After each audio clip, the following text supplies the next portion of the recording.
你有幾耐冇同爸爸媽媽分享過自己嘅事情？聽過人講，嬰幼兒時期嘅我哋分享欲係最旺盛嘅，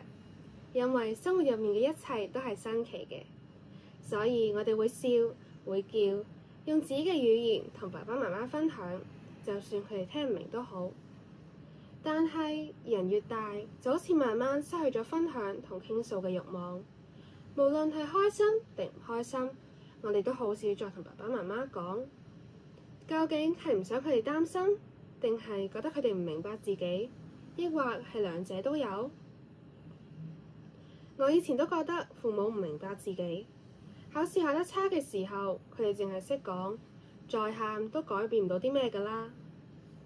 我比較內向，但係佢哋成日淨係識叫我主動啲，去多啲集體活動。其實而家諗返起，佢哋嘅愛係含蓄嘅。例如平時唔化妝嘅媽媽會主動幫我研究化妝品，爸爸會同我分享佢覺得我會鍾意嘅電影。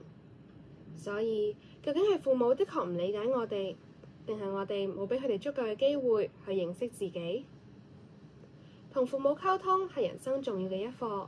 所以不妨鼓起勇氣，由一句爸爸媽媽，我經歷咗一件未講過畀你哋聽嘅事開始。